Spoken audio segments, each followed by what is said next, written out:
Goosebumps Slappyworld, The Ghost of Slappy. Chapter 1. I stuffed a pair of woolly socks into my duffel bag and frowned at my sister, Patty, who plopped on the edge of my bed. Why are you staring at me? Why are you watching me pack? Her dark eyes flashed behind her glasses. Because you're a hoot, Shep. Huh? I'm a hoot? What is a hoot? What are you talking about? She crawled over and began pouring through the bag. Did you just pack a bar of soap? I slapped her hands away. Get your paws off my stuff, Patty.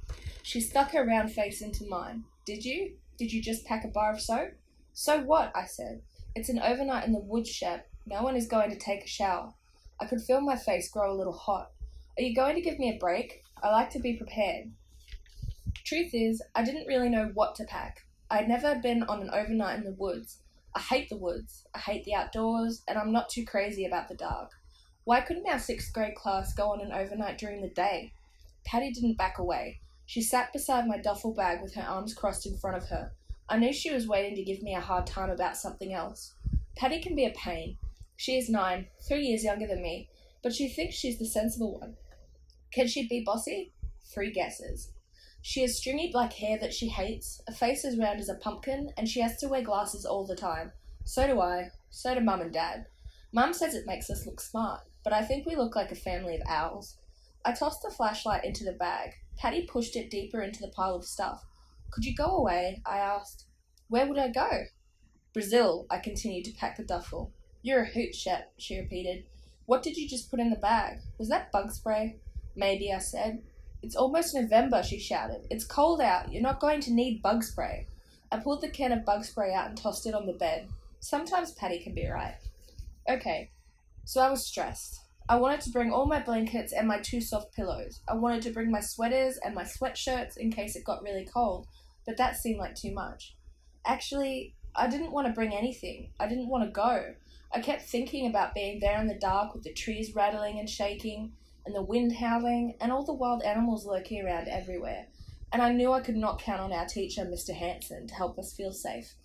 Hanson is a horror freak. Some kids call him Horrible Hanson because he loves everything that's horrible. He tells us horror stories in class and talks about all the old movie monsters as if they were real. My friend Carlos Jackson and I know that he's been saving up ghost stories to tell on the overnight. There's nothing Horrible Hanson would like better than making us all scream our heads off in fright. Carlos likes ghost stories, but I have a good reason for hating them. A reason I can't tell Carlos. I jammed 2 wool ski caps into the bag. It was getting very full. Patty laughed. You've packed everything you own. Is Tootsie in there? You better let me out. Look. Tootsie is our cat. Patty jumped to her feet and searched through my stuff again. If you're so into it, why don't you go on my place, I said. She shook her head. I can't go on a 6th grade trip. I can only go with the cool kids. Huh? 4th grade kids are cool? Are you kidding me? You only learned to tie your shoes last week. She stuck her chin out. We don't tie our shoes. We're too cool to tie our shoes. I stopped and took a step back. I didn't want this to turn into a fight. I needed Patty's help. I pushed my glasses up on my nose. Would you do me a favour? I don't think so, she said. What is it? My sleeping bag is in the basement. Could you bring it up for me? She squinted at me. No way. But Patty, Shep, you have got to get over this basement thing. You have got to stop being afraid of the basement. I can't, I stammered. I told you, that's where I always run into Annalie. She tossed back her head. Annalie. How did you ever make up a name like Annalie? I couldn't help myself. I started to shout. I didn't make it up. It's real. Her name is Annalie. She gave me a shove. Oh, please, give it a rest. Like I'm really going to believe that stupid ghost story. She raised her hands to shove me again, but I backed out of her reach. Annalie, I started. There's no Annalie, Patty said. There's no ghost named Annalie haunting our house, and you know it. Why do you keep insisting? Because it's true, I said. Patty rolled her eyes. You're losing it. I don't know why she's haunting our house, I said, and I don't know what she wants, but I know she's real. I saw her the day we moved in, and I've seen her again and again, and I have nightmares all the time about her. You dreamed her in a nightmare, Patty said. She's not real. Yes, she is, I screamed. Look at you. You're shaking, Patty said. She narrowed her eyes at me through her glasses. You've seriously got to stop making up ghost stories. Ghosts do not exist, Shep. Everyone knows that ghosts don't exist. I swallowed. So you won't go down to the basement for me? She laughed. You're a hoot. Chapter 2. I stopped at the top of the basement stairs. I peered down into the darkness. It smelled damp down there. It always smelled damp and kind of sour, like old newspapers or those dirty t-shirts that had been left on the floor in the back of my closet for a year or two. I turned toward the kitchen. Mum? Dad? Are you here? Can anyone go down to the basement for me? Busy, I heard Mum call. No answer from Dad. I took a deep breath and reached to my neck for my lucky silver charm. Everyone should have a lucky silver charm. It has helped protect me in a lot of tough times. It's actually a small silver bear head on a slender chain. You know, like a charm on a charm bracelet. My grandfather Simon put it around my neck. Shepherd, this is my lucky charm, he said. He was the only person in the world to call me by my full name. I am giving it to you because my days are short and yours are long. The cool silver tickled my skin. This lucky charm will never fail to bring you luck, Grandpa Simon said. It has never failed me. You only need to press it between your fingers. Hold it tight, and its luck will flow from the silver bear head to you. I thanked him and adjusted the silver charm over my chest. Grandpa Simon died 2 weeks later.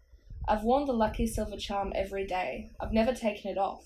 Now, I rub my fingers over it as I made my way down the basement steps. The stairs are wooden and steep, and they creak and groan like stairs in a horror movie. As I neared the bottom, the stale aroma grew stronger. I heard the loud hum of the furnace against the back wall. I fumbled for the light switch. Dim yellow light splashed over the basement. 2 of the ceiling bulbs were out, but the one working bulb gave enough light to see the shelves against the far wall. I knew my sleeping bag was rolled up on one of the shelves, next to my parents' skiing equipment and camping gear. Holding my breath, I started to cross the basement.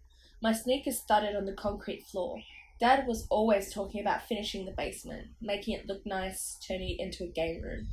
But somehow he never found the time to get it done. It still looked like a dark, damp, creep-out time basement. I kept my eyes straight ahead. I could see my sleeping bag tucked into a middle shelf. I was only a few feet away when a flash of light caught my eye and made me stop. The light started out as a soft glimmer against the wall. Then it flickered like a tall candle flame and grew brighter. And as it did, I could see a figure forming in the center of the glow. No, a moan escaped my throat. Emily! She shimmered inside the flickering light, just an outline of color, but then the outline filled in, and she stepped out of the white glow. A girl about my age, a girl in an old-fashioned dark plaid skirt that brushed the floor. A high-collared white blouse with sleeves that billowed as if blown by the wind. Her copper-colored hair fell below her shoulders and caught the glow of the light. Her eyes were large and blue and locked on me. She didn't blink. Her face, it was as pale as the light that surrounded her. Hands reaching out to me, she appeared to float over the floor. The hem of her skirt made no sound as it brushed against the concrete. As she loomed closer, I took a step back and cleared my throat to shout, "Go away, Emily!" My voice trembling and shrill, ringing off the low basement ceiling and the heavy walls. "Go away, Emily! You don't exist!" Chapter 3. A strange smile spread over her pale face. Too sad to be a smile. Her red hair fluttered around her shoulders. Her eyes stayed locked on mine. My hand fumbled for the silver bear charm under my shirt. I grabbed it and squeezed it. Go away, I stammered, but she slid forward silently. What do you want? I didn't recognize my shrill voice. Emily, what do you want? Her lips moved. Her words were lost. Just a whisper of air. She raised a pale, slender hand, reached out. To grab me? No! I uttered a frightened cry, and toppled backward. I fell over a low pile of cardboard boxes. The boxes crashed to the floor. I thrashed the air with both hands as if grabbing for the ceiling, but I fell hard, thudded onto my back on top of a hard box. Oof! The air whooshed out of my chest. I struggled to catch my breath. Annalie floated over me. Her hair flew around her face. Her lips moved again. Again, I couldn't hear what she was saying. Her hands were curled into tight fists. She waved them at me. Threatening me? My heart pounded so hard my chest ached. I couldn't think straight. And then a voice from across the basement broke through my panic. What was that? Shep, what fell? My mum, shouting from upstairs. I squirmed and twisted, struggling to climb back onto my feet. Mum's running footsteps thundered on the wooden basement stairs, and before I could stand up, she was there, leaning over me, hands pressed to her waist, her expression startled and confused. What on earth? I forced myself to sit up. I sputtered.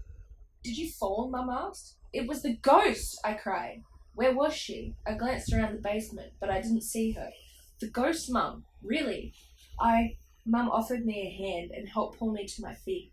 Annalie, she's here, Mum, I cried. She's here. Mum's mouth dropped open. She started to say something to me, but stopped. I realized she wasn't looking at me. Mum was squinting into the darkness. Oh, wow, Mum murmured. I see her. I gasped. Mum took a few steps toward the center of the room. There you are, she said, pointing.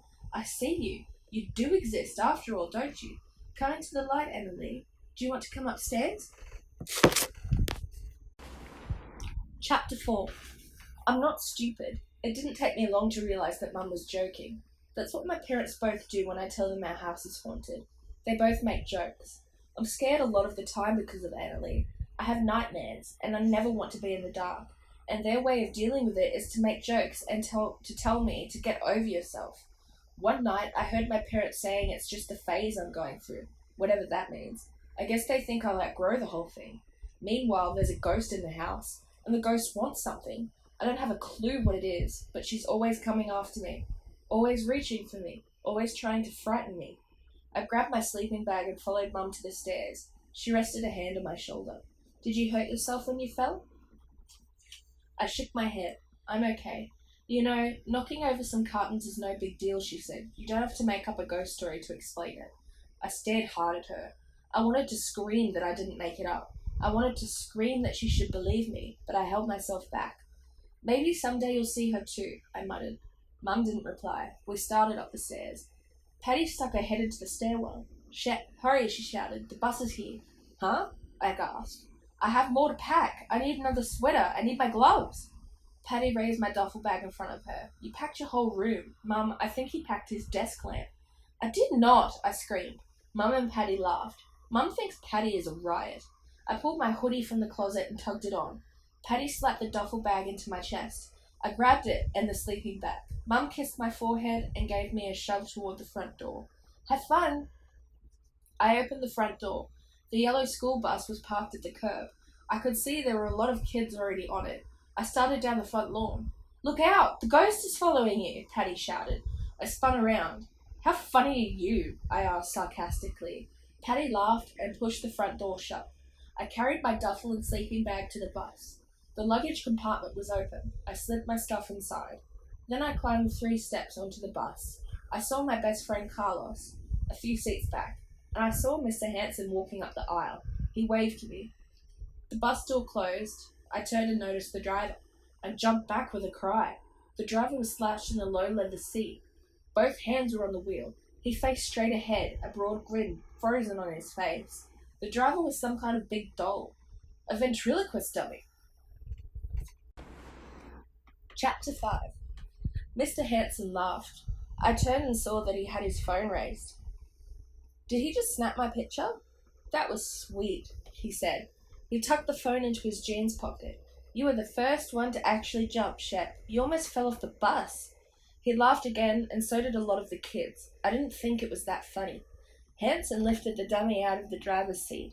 He waved to a white-haired woman in a blue uniform who was seated near the back of the bus. She came striding forward. I guess she was the real driver. The dummy's hard wooden head bumped me as Hanson carried it away. The dummy's eyes were green and glassy, and its painted, red-lipped grin was crooked. Something about it gave me the creeps. Take a seat, Hanson instructed me. We'll see how Courtney Levitt reacts to our guest driver. Her house is next. I dropped down next to Carlos. He had a bag of Twizzlers in his lap, and he offered me one. Before I could slide it from the bag, I felt a hard slap on the back of my head. Ow! I spun around and stared at the grinning face of Trevor Pincus, my enemy. Yes, I have an enemy. Most kids don't have an enemy, but Trevor is mine. How did I get an enemy? Just lucky, I guess. Actually, Trevor and I had been good friends. We hung out together, and we spent a lot of hours playing Xbox games at his house. We were good buddies, until I kicked him during a school soccer game and broke his ankle. Of course, it was an accident. I'd slipped on the grass and my feet slid out from under me. I heard the horrible crack from Trevor's ankle before I hit the ground. He just stood there staring wide-eyed, his mouth hanging open, until the pain made him scream and he fell to his knees. He had to have a few operations, and he walked on crutches for months. How many times did I apologize? Maybe 1,000? My parents sent Trevor gifts. I hurried to his house as soon as he came out of the hospital to apologize some more times, but he refused to see me. Later, he wouldn't even talk to me or text me back ever. So that was the end of our friendship, and the beginning of our enemyship. And now, from the bus seat behind me, Trevor gave the back of my head a hard slap, and he said, "You're such a total jerk, Shep. You screamed like a baby when you saw that stupid dummy in the driver's seat." "Did not," I said through gritted teeth. "Leave Shep alone," Carlos told Trevor. "Who's going to make me?" Trevor kicked the back of my seat so hard it made me snap forward, then back. "Just ignore him," Carlos said to me. He handed me a Twizzler. We sat chewing. Trevor settled back in his seat. Carlos eats only candy. I've never seen him eat real food. He is big and tall and strong, so I guess it agrees with him. Carlos is a good friend to have. For one thing, his parents work at the Springdale Riding Academy, so some weekends, Carlos and I get to feed the horses and hang out with them. The bus slowed down and edged to the curb in front of Courtney Levitt's house. And one summer, Courtney invited me to one of her pool parties. The driver opened the bus door. Then she climbed up and scurried to the back, and quickly lowered the dummy into the driver's seat. He raised the dummy's hands to the steering wheel. "Horrible Hanson strikes again," Carlos murmured. He offered me another Twizzler. "He gets such a charge out of scaring us." "He's a menace," I whispered. "He wants us to live in a horror movie." Carlos nodded. "I'll bet he's been saving his best ghost stories for the campfire tonight." That sent a chill down the back of my neck. It made me think of Annalie. A picture flashed into my mind, the picture of her coming at me, that stern look on her face, reaching for me. I shuddered. "What's wrong?" Carlos asked, bumping my shoulder with his. "Nothing," I said. I pointed out the window. "Here comes Courtney." Courtney and her parents were striding down their driveway, carrying her overnight bag and backpack and sleeping bag. Everyone got quiet. They all wanted to see how Courtney would react when she saw the dummy in the driver's seat. Hanson had his phone ready to snap her photo. He couldn't hide his excitement. He was actually giggling. I leaned forward, my hands on the seat back in front of me. I watched Courtney climb onto the bus. She turned and gazed down the long aisle. I guess she was trying to see who was already on board. Then she turned to the driver. She squinted at the dummy for a moment. Then she grabbed its hand and shook it. "Nice to meet you. I'm Courtney," she said. Everyone laughed. Hanson groaned. He lowered his phone. I could see how disappointed he was that Courtney didn't scream or act horrified. "Take a seat, Courtney," he said. "Dawn Meadows' house is at the next stop." Courtney pushed past him, waving at some of her friends near the back.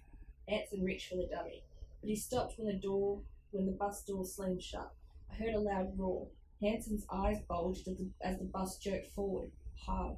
The teacher stumbled and fell onto the front row, sprawled over two kids. Another roar. The bus lurched away from the curb. Kids started to scream. Hanson struggled to stand up. The bus rocketed down the middle of the street, picking up speed. We were zigzagging crazily from side to side. The tires squealing, engine thundering. We were roaring away, and the dummy was driving. Chapter 6. Carlos and I were both screaming, gripping the seat backs in front of us. The bag of Twizzlers went flying into the aisle. All around, kids were screaming and shouting, "Stop! Stop!" Hanson struggled to his feet. His eyes still bulged, and his face was as red as a tomato. He gripped the pole behind the driver's seat as the bus swung hard from left to right. More screams as our bus scraped a parked car on the side of the street. The squeal of metal on metal rang in my ears. Hanson came up behind the driver's seat. He reached out both hands to grab the dummy. "No!" A horrified moan escaped my throat as the dummy tossed back its head. I could see it clearly. I wasn't imagining it. The dummy had both hands on the wheel, and it tossed back its head and laughed. A shrill, evil laugh. The laugh sent chill after chill down my body, and I could feel the hairs rise on the back of my neck. The white-haired driver staggered past, bumping the seats as she hurtled to the front. She squeezed past Hanson, bent forward, and grabbed the dummy around the waist with both hands. The dummy continued its ugly laugh as the woman swept it up and heaved it at Hanson. Then she dived into the driver's seat and slowed the bus to a stop. Hanson caught the dummy and held it tightly in front of him. The dummy kicked and thrashed and beat its head against Hanson's chest. I'm so sorry. I'm so sorry about this, Hanson kept screaming to us. A hush fell over the bus as Hanson fought to gain control of the squirming, twisting creature. I don't believe it, Carlos muttered. This has to be one of Hanson's tricks, right?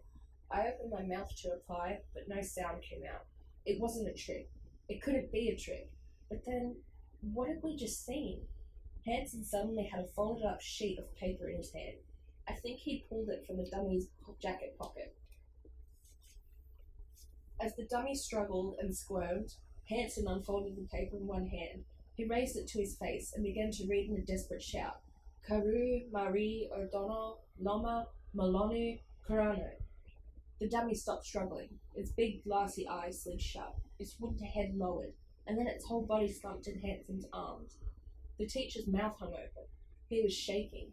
He squeezed the dummy tightly against him. He was wheezing with each breath. Finally, he took a deep breath and held it. It seemed to calm him. He squeezed the dummy against his chest. I think we're safe now, Hanson said. I put him to sleep. He isn't a danger anymore. Then he cried out as the dummy slid from his arms and dropped to the floor. Screams rang all around. Carlos and I jumped to our feet. The dummy crumpled in a heap in the aisle. Don't panic, Hanson shouted. Not a problem. I just dropped him. He bent, wrapped one hand around the dummy's head, and lifted it off the floor. He's harmless now, Hanson said. He waited for everyone to sit back down. It's okay. He won't bother us again. He's not alive. You mean he was alive? Carlos cried. Hanson sighed. It's a long story. I'll tell you the whole thing at the campfire tonight. But I swear this wasn't one of my tricks to scare you. He raised the dummy high. This dummy is way too scary for me. I promise that it'll never come back to life again. If only our teacher had kept that promise. Chapter 7. We hiked through the woods for most of the afternoon. We carried our bags and equipment with us. Mr. Hanson led us along a winding path, and we crunched through a thick blanket of dry brown leaves. It was a cool October day. The sun floated very low over the bare tree branches, and the wind was gusty and strong. We saw a family of rabbits and some brave squirrels that tried to stare us down.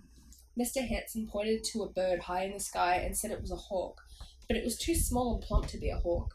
I'm pretty sure it was a pigeon. Everyone was quiet the whole hike. I think we were all freaked out by what had happened on the bus. I know I couldn't stop thinking about it. Hanson had stuffed the dummy into his big duffel bag. I watched the bag bounce on his back as we walked, and I couldn't stop hearing the dummy's ugly laugh, again and again. His shrill, evil laugh as he crashed the bus down the street. Hanson swore it wasn't a trick, but what else could it have been? Dummies don't come to life, do they? Only in the movies. I was glad to arrive at the clearing where we were going to light the campfire, set up the tents, and spend the night. My back hurt from carrying all the equipment, and my stomach was growling. Carlos had a big bag of peanut M&Ms, which helped us get through the hike, but now I was hungry for dinner. Hungry and tired and drenched with sweat despite the cold evening air. I hate being outdoors. Wish I were home having dinner, I thought. But then a picture of Anna Lee flashed into my mind, and I thought, maybe being out here with my friends is better than being home with a ghost. A circle of ashes and burnt wood chips in the centre of the clearing showed where other groups had built their campfires. The sun had dropped below the trees, and the air was growing colder. We were going to need a big fire. Hanson sent us all into the trees to gather firewood. Carlos and I worked together. There were sticks and tree branches all over the ground. I held out my arms, and Carlos piled wood on them. Soon I was carrying a tall stack, nearly as high as my head. It's getting heavy, I groaned. Let's go back. I turned toward the clearing, but stopped when I heard a roar and the thunder of pounding feet over the leafy ground. Sneak attack! I heard the cry, then I saw Trevor Pincus barreling toward us. He lowered his shoulder like a football running back and rammed straight into me with all his might.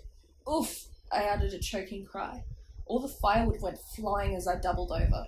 Trevor tossed his head back and laughed. Sneak attack, he repeated. Not funny, I burst forward, grabbing his shoulders, and gave him a shove. He shoved back. I thought it was hilarious. Give us a break, Carlos yelled. Trevor gave me another hard shove. Can't take a joke? You're the joke, I said. I shoved him back. Carlos moved to break up the shoving match. Trevor swept a pile of dead leaves into his hands and dropped them over Carlos's head. Then he laughed and took off, running back to the clearing. I hate having an enemy, I said. I wish Trevor and I could get it together and make up. Make up? Yeah, sure, and I wish I had a Snickers bar as big as my head, Carlos said. Know what I'm saying? By the time we got back to the clearing, everyone was setting up tents. The girls lined up their tents on the far side of the fire. The boys took the other side. Carlos and I made sure our tent was far away from Trevor's. We didn't want any sneak attacks in the middle of the night. Hanson made hot dogs on a charcoal grill for dinner, and we had potato salad and baked beans. I followed Carlos to the food table and grabbed a paper plate. I stopped when I saw Mary Jane Dewey smiling at me from across the table. I've had a crush on Mary Jane ever since I was old enough to have crushes. I think she's awesome. She has long black hair, which she keeps in a wide braid that goes down her back, big green eyes, and a terrific smile, and she's funny and smart and very popular. Mary Jane seldom smiles at me, even though we sit next to each other in class. Truth is, she pretty much doesn't know I exist. So you can imagine my shock when I saw the big smile she had for me at the food table. Hi, I said. How's it going? She didn't answer, just kept smiling. Fun night, huh? I said. She blinked. Oh, shit, hi. You, was smiling at me, so I thought I'd say hi. She laughed. I was smiling at the hot dogs. I'm totally starving. Smiling at the hot dogs? She nodded. Awkward. I grabbed a couple of hot dogs, spun away from the table, and hurried to catch up to Carlos. The sun had gone down. The sky was purple and filled with stars. I zipped my parka to the top and pulled the hood down over my head. The fire crackled and blazed. The red and yellow flames swept high, reaching for the sky. We huddled in a circle around the fire. Our faces were red in the firelight, with shadows flickering over us. Listen up, everyone, Hanson said, warming his hands in front of the fire. I was going to tell a ghost story, but I think we've had enough scares for one day. I breathed a sigh of relief. I really didn't want to hear a scary ghost story. I have my own real ghost story at home. I'm going to tell you the truth about that dummy, Hanson said. It's a crazy, insane, unbelievable story, but I know you'll believe me, because you were there. You saw it with your own lives. The dummy can come to life. The fire crackled loudly and some logs toppled down. A few kids jumped at the sound. No one spoke. No one said a word. The dummy has a name, Hanson continued. The name is Slappy. He's very old. I don't know exactly how old. I found him in my grandfather's attic. I don't know how he got there. He crossed his legs and rubbed his hands together, warming them. I started to do research on Slappy. Do you believe the dummy has his own Wikipedia page? Carlos and I exchanged glances. Was Hanson doing his usual horror story routine? He had sworn this wasn't a joke. This is what I learned, he continued, raising his voice over the crackle of the fire. Slappy was made by some kind of sorcerer. The dummy has powers, evil magic. I mean, it can come to life. Some kids started to murmur and whisper. Hanson waited for them to get silent again. There is a set of words, the words you heard me say on the bus. If you say the words aloud, Slappy will come to life. The only way to put him back to sleep is to say the words again. Are you making this all up? Courtney Levitt demanded. Hanson shook his head. You saw it, Courtney. You saw me use the words to put Slappy back to sleep on the bus. This isn't a story. It's real. And he's asleep now? I asked. He can't wake up? Hanson nodded. He can't wake up on his own. Someone has to read the words to wake him up. And believe me, people, no way I'll ever say those words again.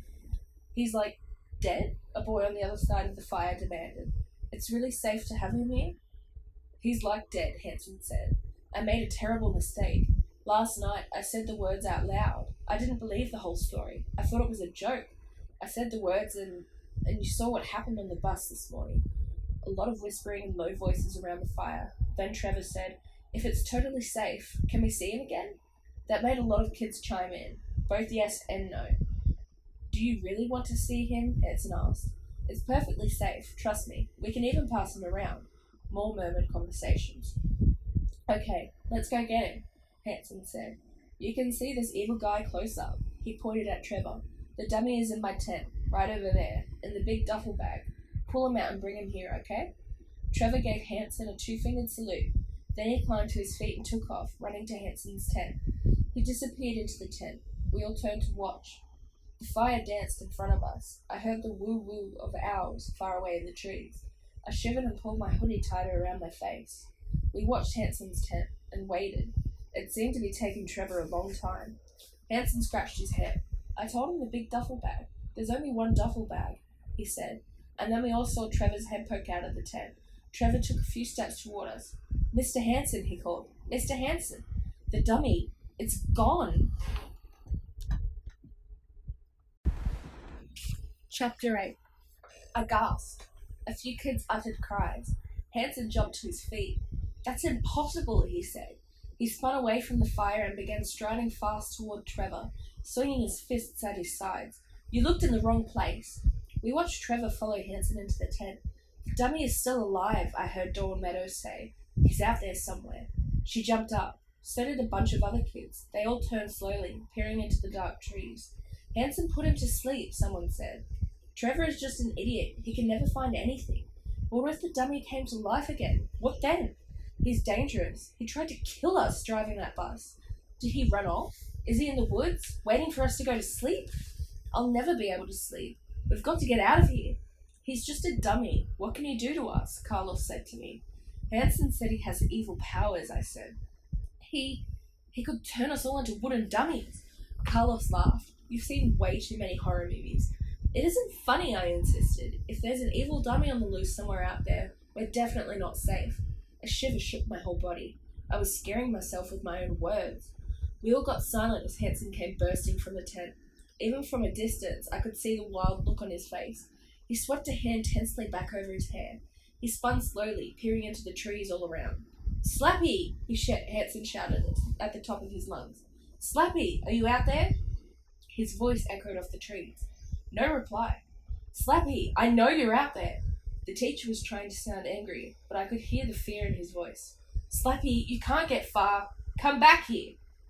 Silence. The only sound was the crack and snap of the fire. Hanson appeared to stagger as he walked back to us. His eyes were wide, and he kept shaking his head.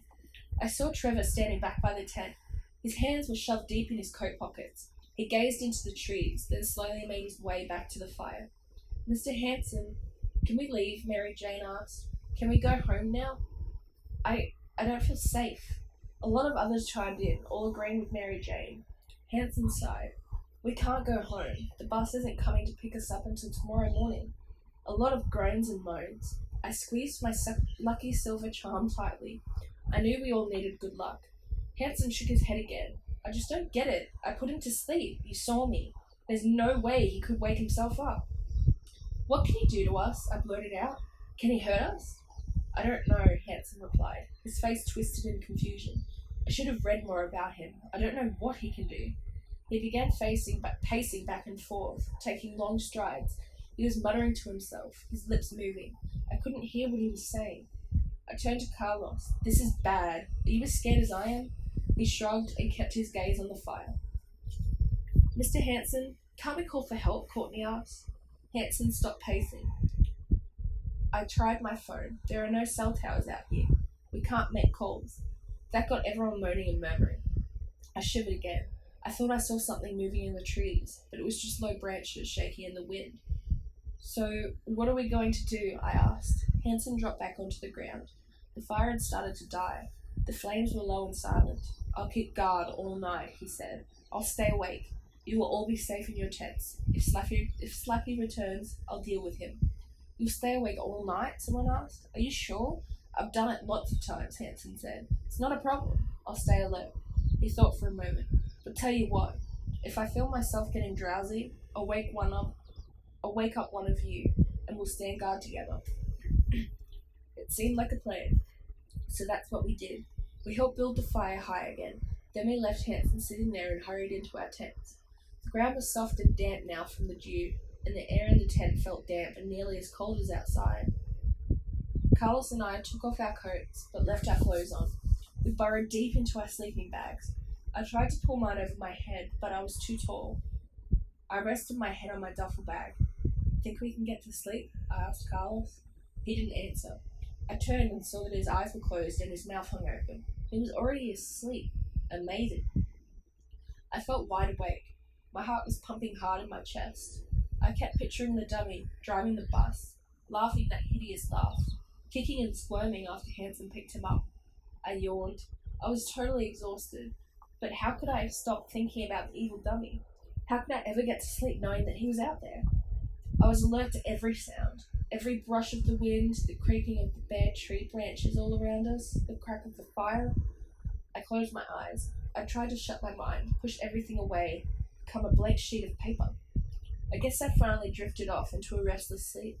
I was aware of trying to roll over inside the sleeping bag. I don't know how long I slept, but I awoke with a startled cry. It took a few seconds to remember where I was. I rubbed my face. It felt cold and wet. I turned and saw that Carlos was still asleep. Now fully awake, I slid out of the warmth of the sleeping bag into the cold air. I crawled to the tent flap and pushed it open. The sky was still black. I guess I hadn't slept for long. The fire was low, just a few licks of purple flames. I climbed to my feet and stepped out. I gasped when I saw Hanson sitting in front of the fire. He was lit by the dull flicker of the dying flames. His body was slumped and his head was down.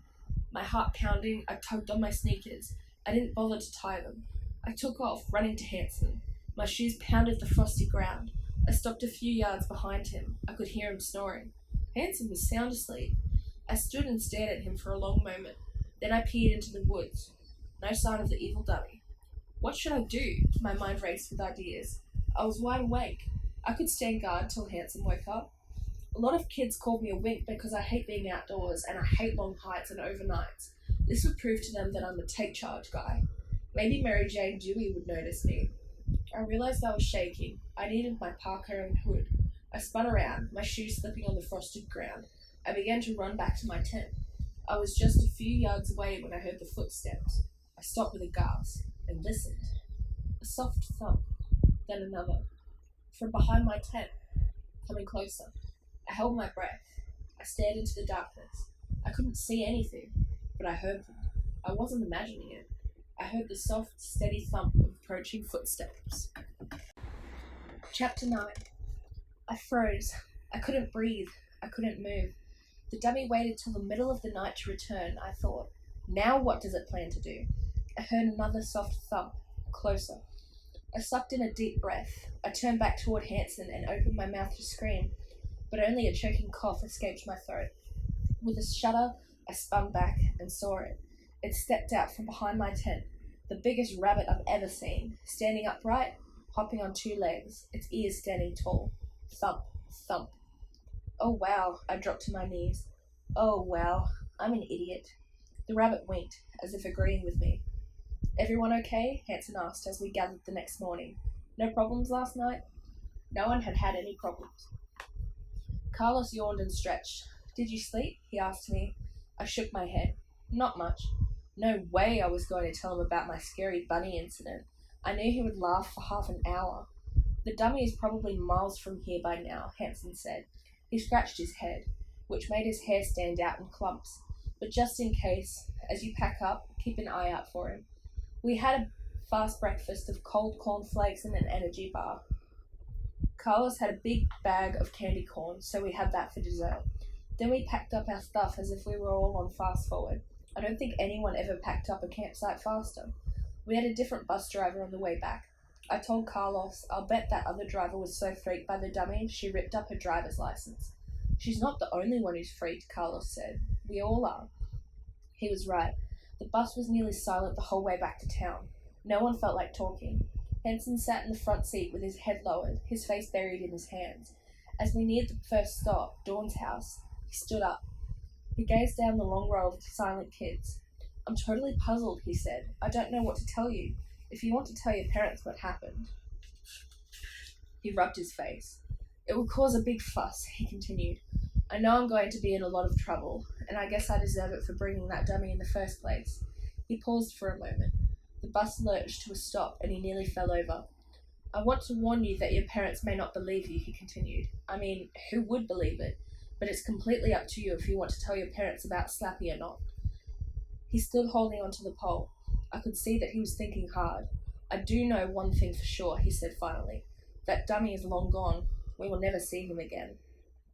How was it? Mum asked. She greeted me at the door. She wanted to hug me, but I was lugging all my stuff. I dragged my duffel and sleeping bag into the house and dropped them in the front entryway. Then I had my hug with Mum. Did you have fun? Dad asked, walking into the living room from the kitchen. He was drying his hands on a dish towel. Both of my parents work at home, so I always see both of them all the time. Fun? Not really, I said. It was weird. Weird? What do you mean weird? Dad demanded. Were you cold all night? Mum asked. Cold wasn't the problem, I said. It's kind of a long story. You see, an evil ventriloquist dummy came to life, nearly crashed our school bus, then ran off into the woods. If I said that, Mum and Dad would laugh.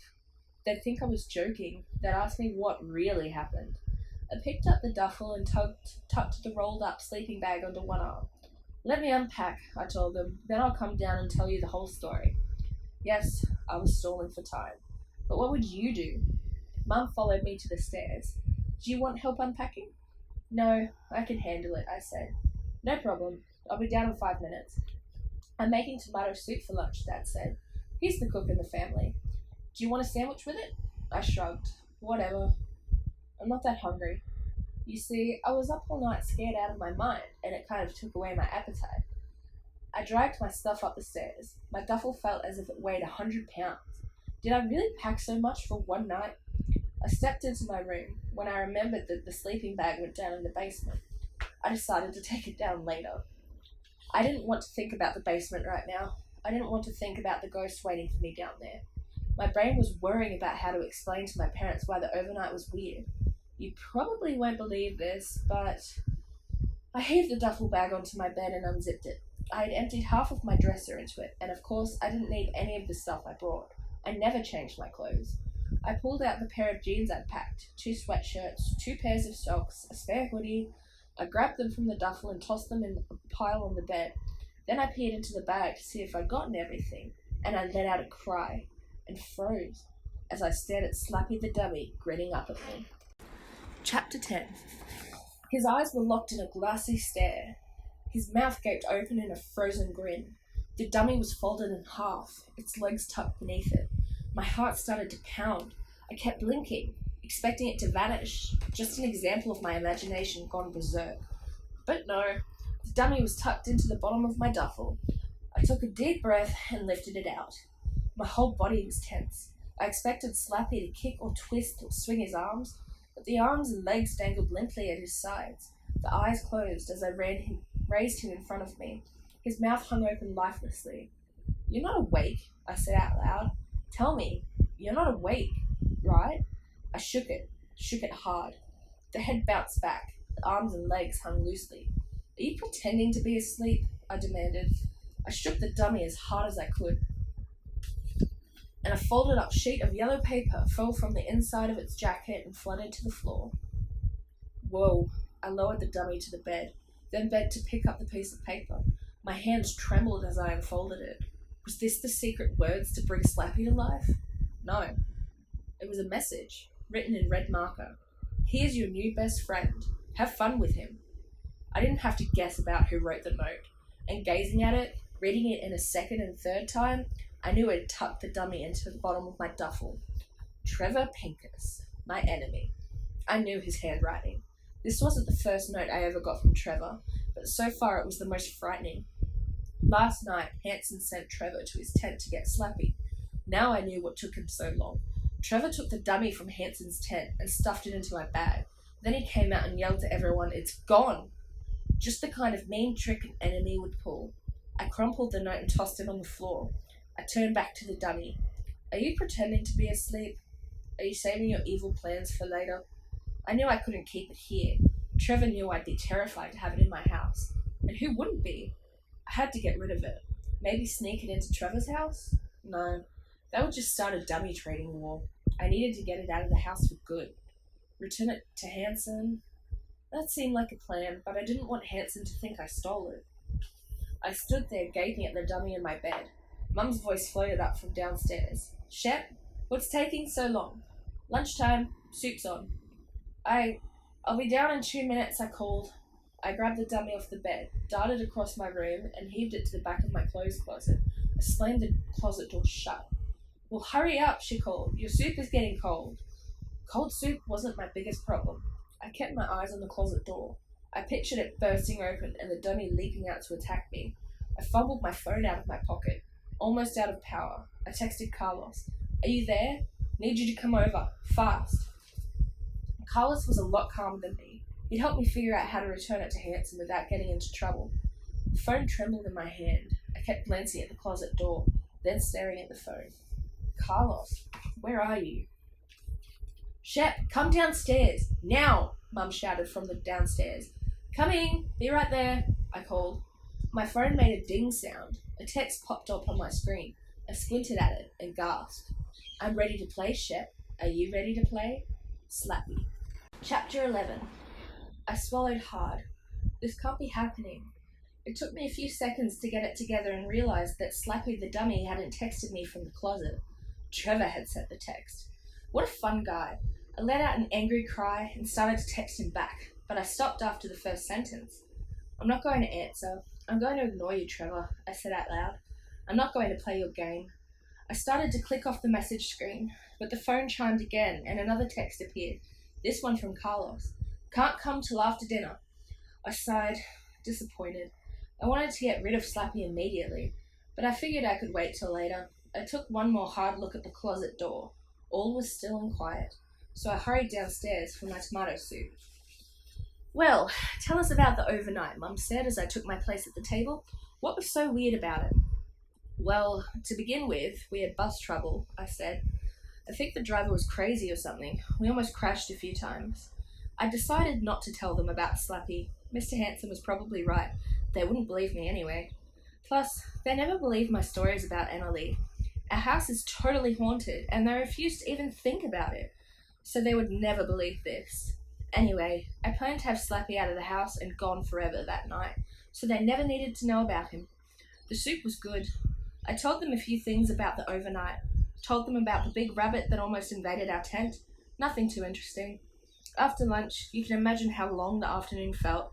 I tried to read some of my English assignment, but the text was just a blur, and the algebra worksheet looked like a bunch of strange numbers and letters to me. I just couldn't think straight. I stayed in my room because I wanted to keep guard over the closet, but I probably should have gotten out of there so I could clear my mind. When Patty came home, she wanted to play this bubble-bursting video game that she loves, so I played with her for a while.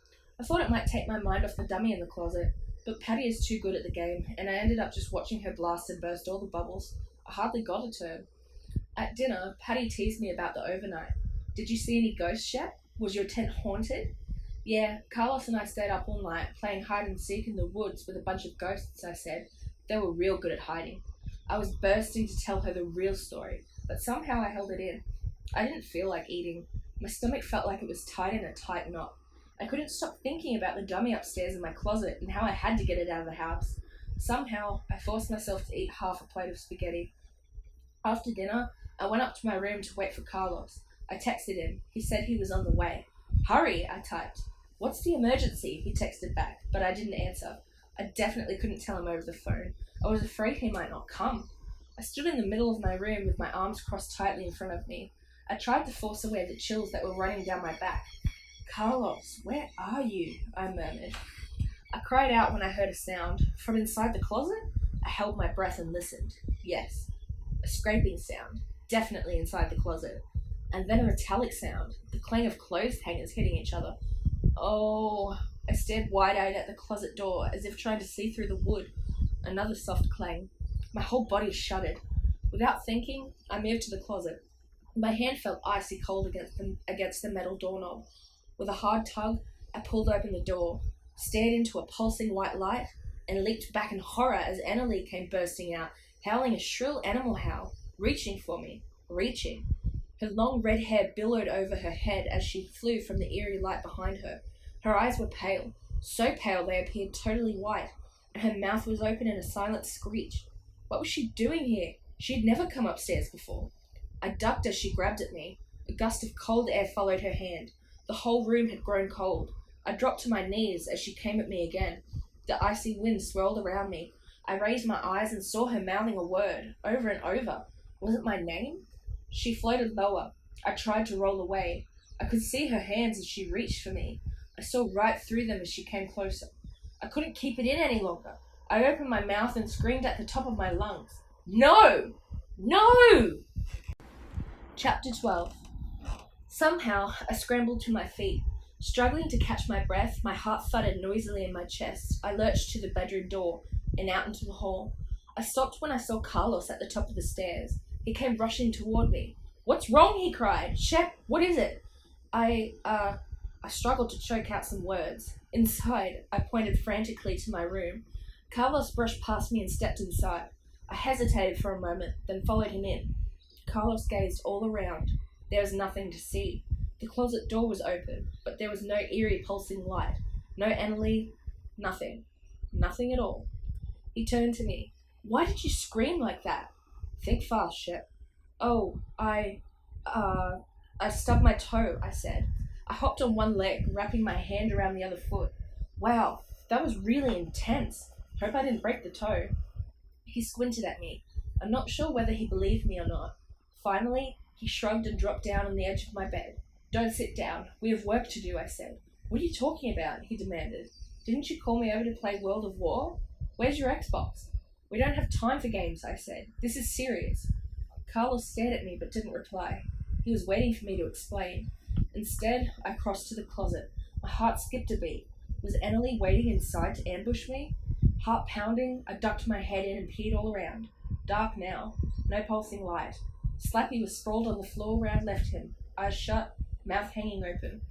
I lifted the dummy off the closet floor and carried him out. "Whoa!" Carlos let out a startled cry and jumped to his feet. "How did you get that? Is he alive?" I shook my head. "He's asleep," I made sure.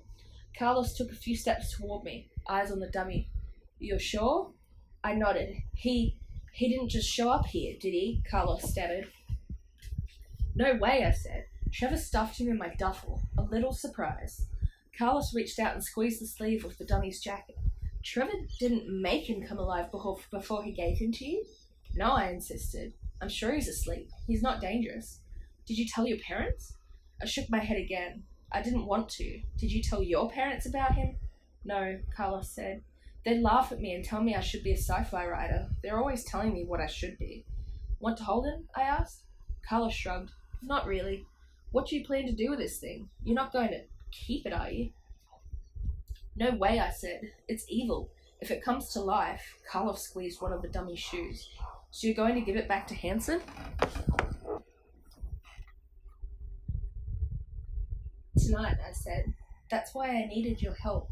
We have to figure out how to return it to Hanson, and we have to do it now. We have to get it out of this house. I'm totally creeped out, Carlos. I'll never sleep again if we don't." "But we don't know where Hanson lives," Carlos said. "I think someone told me he lives in Harris Falls. That's 2 towns from here." I let out a sigh. "Oh, wow." Wait, Carlos said. His eyes were shut in concentration. "We don't have to bring it to his house. We'll carry it to school and put it in Hanson's classroom. You know, maybe sit it up in his desk chair." "That's good," I said. "But it's night, Carlos. How do we get into the school?" "There's bound to be a back door or a window somewhere," he frowned. "But if we get caught..." "We'll be careful," I said. "We won't get caught. And if we do, we'll just say..." I didn't get a chance to finish my sentence because Patty came barging into my room. "Hey, Carlos!" she shouted. She slapped him a high five. Then she saw the dummy in my arms. Patty laughed. "I don't believe it. You're playing with dolls now? Do you want to borrow my Bratz collection?" "I'm not playing with dolls," I said. "It's a dummy, not a doll." "That makes 2 dummies in here," she said. Then she laughed at her own lame joke. "Why are you in my room?" I snapped. "Get out. Seriously, you weren't invited." She reached for Slappy. "Let me hold him." "No way, Patty. He doesn't belong to me. Get lost. I mean it." "I just want to hold him," she insisted. She grabbed both of the dummy's legs and began to pull. "Let go," I shouted. "I said let go." "You can't." She gave a hard tug, and the dummy slid out of my grasp. Its head hit the carpet as Patty swung it away from me, and something fell out of its jacket pocket. A small piece of paper. I grabbed for it, but Patty got there first. She held the dummy under one arm and raised the paper to her face with her other hand. "Hey, what does this mean?" she asked. "Karu, Marie, O'Donnell, Loma, Molonu, Carano." Chapter 13. I gasped and dropped back. Carlos started to choke. I gaped at the dummy, waiting for it to start moving. Patty laughed. "What's your problem?" She fluttered the paper in front of me. "Do you know what the words mean?" I swiped the dummy from under Patty's arm. You don't know what you just did, I stammered. You brought the dummy to life, Carlos cried. It's evil, Patty. It's an evil thing. And you just brought it to life. Patty narrowed her eyes at Carlos. You're joking, right? You know I'm 9 years old. I'm not a baby. If you're trying to scare me. We're both scared, I said. We've seen it come alive. We've seen it. Patty laughed. You're both pitiful. Seriously. You're not funny. She started from the room, but turned back at the doorway. Hey, I've got an awesome idea, Shep. Why not introduce the living dummy to your ghost friend? You can all have a party. She disappeared down the hall, laughing as if she'd just had a great triumph. I held the dummy by the waist. A chill tightened the back of my neck. I raised Slappy and stared at his face. His eyes were as glassy and lifeless as always. His mouth hung open. Arms and legs dangled limply. Not alive, I said. Carlos remained a few feet away. I saw drops of sweat rolling down his forehead. His face was knotted in concentration as he studied the dummy. But your dumb sister read the words, he said. He isn't moving or anything, I said. Maybe he was alive when he arrived here. Maybe he was pretending to be asleep the whole time, and maybe he's pretending to be asleep right now, Carlos said. Maybe he's just waiting. Waiting for what? Waiting for the right time to do something horrible to us. The dummy was getting heavy. I swung it over my shoulder. Its head bounced against my back. Let's not give it a chance, I said. Hurry, let's carry him to school. Carlos hesitated at the door. Your parents? They're in the den. Your job is to distract them. Go talk to them while I sneak the dummy out the garage door. Carlos eyed the dummy. Okay, we can do this. I know we can. It's only 4 blocks, I said. I glanced out my window. The sky was dark purple, and I saw big snowflakes drifting straight down. 4 blocks in the snow. We can do this, Carlos said again. He was giving himself a pep talk. Go talk to my parents, I said. I only need 2 minutes to get my coat and sneak outside. Carlos disappeared into the hall. I started after him. We both trotted down the stairs. Carlos turned toward the den in the back of the house. I made my way to the coat closet in the front. I could hear the TV on in the den. Mum and Dad were talking over it. I heard them greet Carlos. I pulled open the closet door. Then I swung the dummy off my shoulder so I could grab my coat. I lowered Slappy in front of me. And as I lowered him, his wooden hand brushed my cheek. And then I felt something grab my nose. Something hard grabbed my nose and started to squeeze. The dummy's hand. The wooden hand. The fingers had wrapped around my nose, and now the pain shot up my face. The fingers squeezed harder. My eyes began to tear. I shut them against the pain. My whole head throbbed. I opened my mouth to scream, but only a squeak escaped my throat. Let go, I stammered in a whisper. I had the dummy by the waist. I pulled hard, but that only made the pain grow sharper. You're breaking my nose, I managed to choke out. The fingers tightened and began to twist. Was he trying to pull my nose off? I shoved him away, grabbed his arm, tried to pry the fingers away from my face, but he was too strong. The pain throbbed everywhere, and I started to see red, and my knees started to fold. I was going down into a rising darkness of pain. Chapter 14. Suddenly, the wooden fingers loosened their grip. The dummy's hand fell away. I stood gasping, wheezing, struggling to catch my breath. The pain throbbed over my entire face. I tried to speak, but only choking grunts escaped my throat. I staggered to the wall, raised my hand gently to my nose. Ow! I pulled my hand away. My nose was too tender to touch. Then I saw Patty, standing a few feet away, studying me. Her eyes narrowed behind her round glasses, hands on her waist. Shep, have you totally lost it? She demanded. Why are you standing out here with that doll? Where did Carlos go? I managed to find my voice. He's in the den. Why do you have your coat?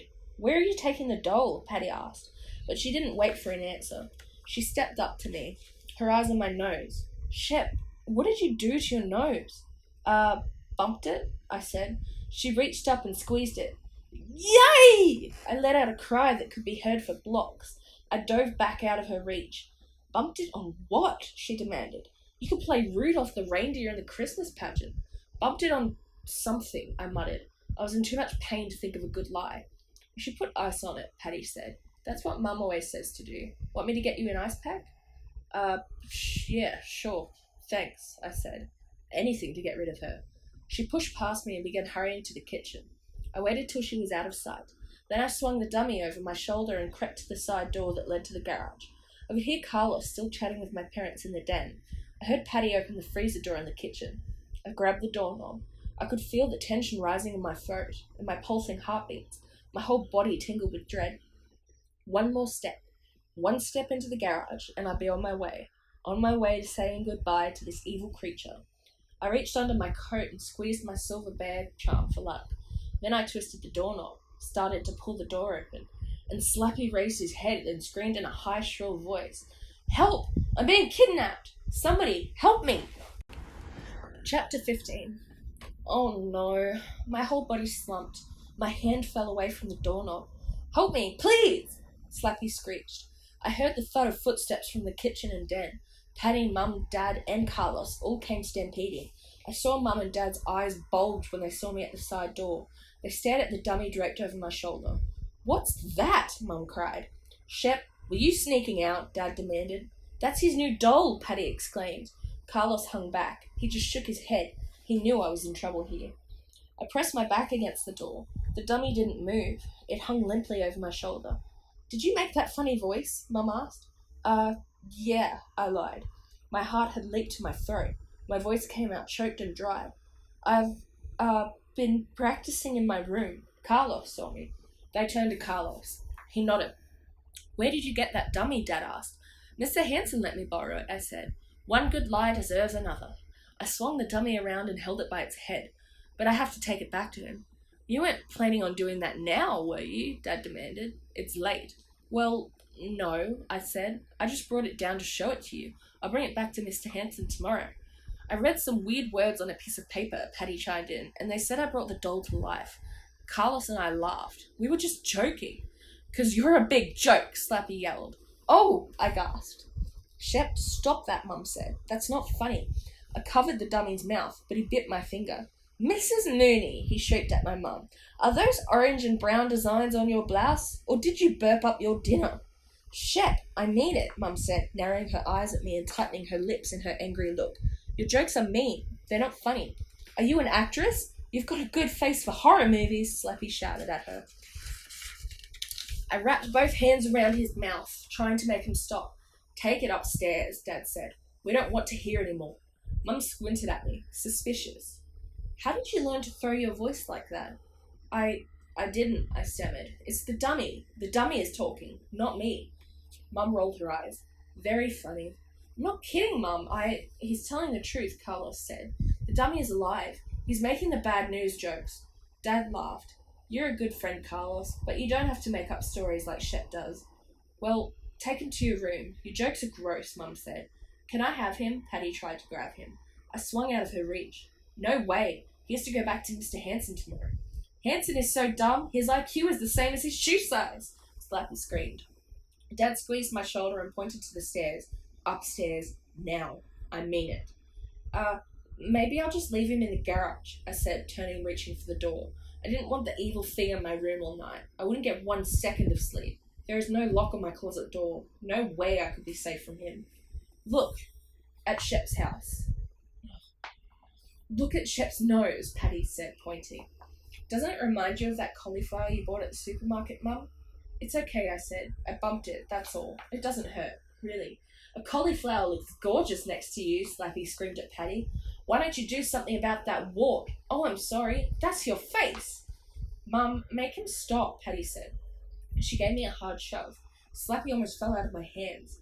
"Your jokes are terrible," Mum cried. "What's gotten into you, Shep? You've never acted like this before." "Sorry," I murmured. I gave up. I knew I couldn't convince them that Slappy was talking on his own. I pulled open the garage door, just putting the dummy out here until morning. I folded Slappy in half and shoved him on a shelf next to the charcoal and barbecue grill equipment. Then I hurried back into the house. I didn't feel much safer with Slappy in the garage. I knew what I had to do. My parents had returned to the den. Carlos and Patty stood by the door. "You two, come upstairs with me," I said. "I can't," Carlos replied. "I have to get home. My parents are texting me." "But Carlos..." "Sorry," he said. He pulled his coat from the front closet. "Tomorrow, okay?" "But the dummy..." Carlos had strict parents. He tried hard not to get on their bad sides, especially now. His birthday was coming up, and his parents had planned a spectacular party for him. It was going to be at the stables where they worked, and there was going to be horseback riding and everything. Carlos didn't want to mess that up. He gave me a wave and headed out the front door. I tugged Patty's arm. Come up to my room. This is all your fault anyway. She pulled free. My fault? Why are you acting so weird? I waited until we were in my room. I closed the door behind us. I'm acting weird because you really did bring that dummy to life. Patty laughed. You don't give up, do you? Why are you trying to scare me? I balled my hands into tight fists. It's not a joke, but you don't have to believe me. Just give me back that piece of paper with the secret words on them. She blinked. Huh? Piece of paper? Don't act dumb. You took the piece of paper and you read the words. I need it back. She took off her glasses and rubbed them on the sleeve of her shirt. I did give it back to you. No, you didn't, I said. I gave her a push. Go look in your room. Maybe you took it to your room. I don't think so, she said. Did you look in here? Did you look on the floor? Under your bed? I'll look and you look, I said, but hurry. I need it right away. Why don't you make up your own magic words, she asked. I gave her another push. Just go find it. If I could read the words out loud, it would put Slappy back to sleep and my worries would be over. I searched frantically in my room. I crawled under my bed and under my desk. I searched in the closet.